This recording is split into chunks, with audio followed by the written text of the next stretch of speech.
Hello, Paul here from EMD Automotive, Caringbah, Sydney. Just want to show you what I'm doing on this car here. This car came in and what I found was the customer was already, the customer told me the vapor separator has been done before, but the first video I done, I found there's a lot of oil coming out of there and a lot of oil inside the intake manifold.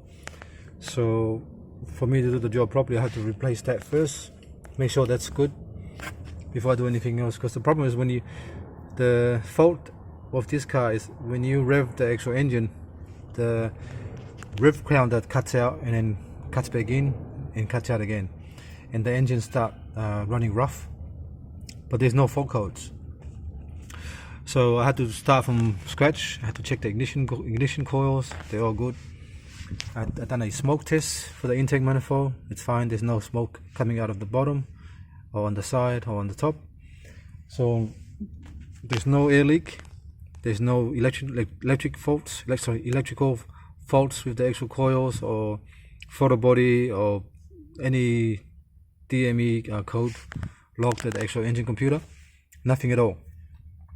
I look at the MS meter, took the MS meter out and cleaned it, still the same. So I had to get the wiring diagram and remove the intake manifold out and just start from scratch and to check every single one, especially the intake runner, vacuum hoses and things like that. Alright, so what I found is I saw a little blue silicon line, blue hose here. Alright, on this intake runner here. So if I show you, so on the Porsche intake manifold, they've got a flap in there. So vacuum operated flap. This one here, see? So this one here is operated. It's controlled by vacuum, which is controlled by a little solenoid, like that one there. The vacuum solenoid. All right. When they switch it on, vacuum is applied to here. Arm moves back. The flap inside moves. Alright, like that. Just like that. So what I found is I took it off and I saw that, and someone's already put silicone there to seal it up. Probably they broke it off or something. Not sure. But obviously someone's been working here before. We done the coolant leak on this car here before, but we didn't touch any of this intake manifold stuff. We just done the coolant leak at the front and this part here. So the cars came back. And then what I found is I pulled everything apart, and what I found is the vacuum lines are hooked up the wrong way. And one thing was funny is this line here.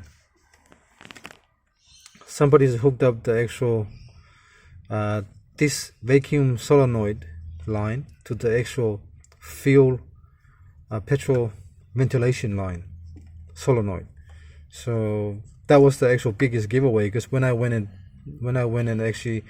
plugged in the computer and I actually done my diagnostics, so I went to drive links and activated the actual solenoid, which lives under here. If you can see that, see that one there?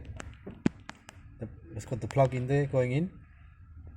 That's your petrol fuel tank vent breather solenoid. All right. Purge valve. Purge solenoid.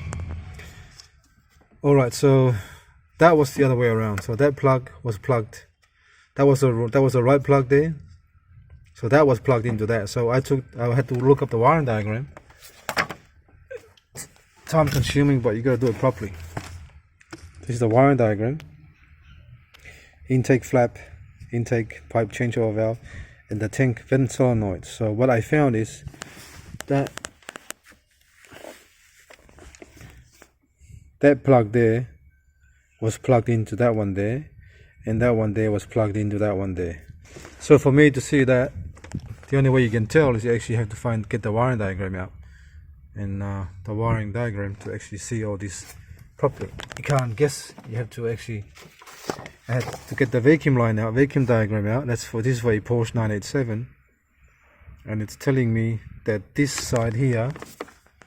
So what happened before that solenoid there was, so the changeover valve for this part here, for the front one, that was connected to, wait up, so the actual solenoid lines was connected the other way around. That's why the car was running funny. So didn't notice that the first time, because it's hard to notice it until you actually put your foot down, or because everything works until you actually give it a full throttle, and then you find that the car's not revving properly, or the car's, if you drive it normal, you can't notice it.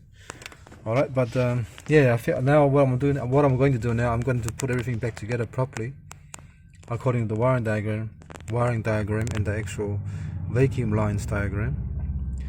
Fix up a few little things that to make it better. Then I'll start it up, and then I'll go from there. All right. Thanks for watching, and please subscribe.